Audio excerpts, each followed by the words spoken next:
Welcome to the stage the 2011 Top American Leaders.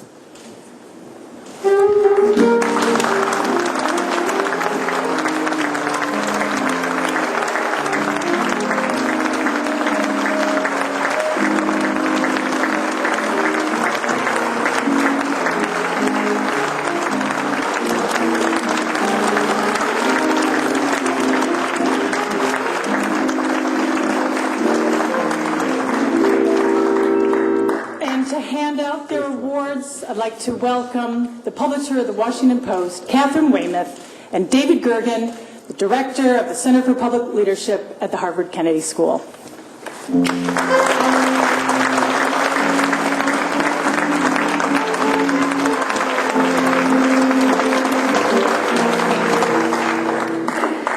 Good morning, everyone. I think if there's a theme that we're hearing, it's that successful leaders are people who start out wanting to change the world, whether it's through technology or policy or technology or anything. Ahmed Zewail is another example of that. Ahmed Zewail is a Nobel Prize winner and professor of chemistry and physics at the California Institute of Technology. He is as renowned for his efforts in promoting knowledge-based development and global peace as he is for his academic leadership. For decades, Zewail has worked to further education and economic development in his native country, Egypt, and throughout the Arab world. And this year, he is engaged in the transition to democracy ushered in by the recent revolutions that have become known as the Arab Spring and that Nick just referred to. His ties to both Egypt and the United States, to science and democracy, fused most powerfully when in late 2009, President Barack Obama named Zewail the first United States science envoy to the Middle East. Zewail has garnered honors from around the globe, including 40 honorary degrees, and has won more than 100 international awards. Congratulations, Dr. Zewail.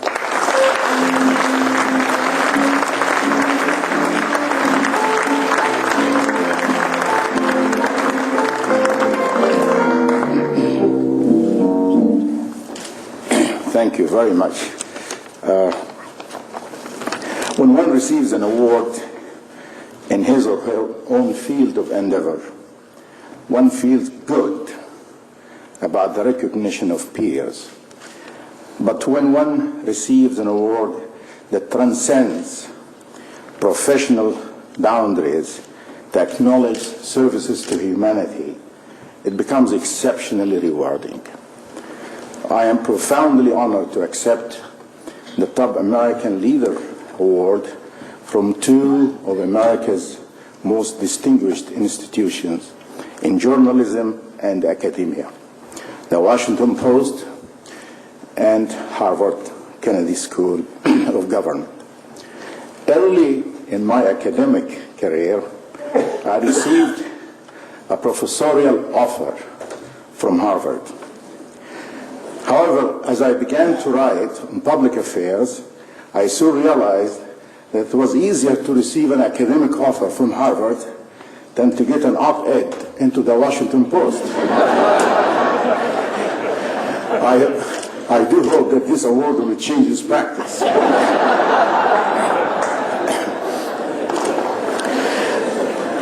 Ladies and gentlemen, leadership is the offspring of vision.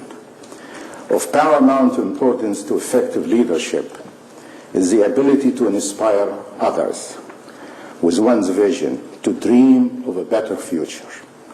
As a boy growing up near Alexandria and Rosetta, my parents were thoughtful enough to endow me with some good genes. And with them I dreamt of acquiring knowledge and of one day becoming a university professor. I did. Coming to America, the land of opportunity, and without being able to speak English, mixing desert with dessert, I learned of making contributions to science. With my group at Caltech, a great institution to dream in, I did. One is fortunate to reach the goal of a dream, but we cannot limit our dreams to our personal gains. To go beyond, I have followed three basic values. Not to forget about my own Egyptian roots. Second, to serve the two countries of my life, Egypt and America. And third, to be a citizen of the world, a world that needs the help from its leaders, knowing that more than 80% of its population is in the have-nots, developing or underdeveloped. In retrospect, however, my biggest and most complex dream turned out to be the one concerning the transformation of Egypt to regain its past glory and participate effectively in the modern world. The vision was simple but clear. Only through renaissance in governance and education would my native country become a knowledge-based society, as it was thousands of years ago, from Giza to Luxor to Alexandria. This vision was impossible to realize under the Mubarak regime. With this year's January revolution, the people of Egypt are dreaming of a new future.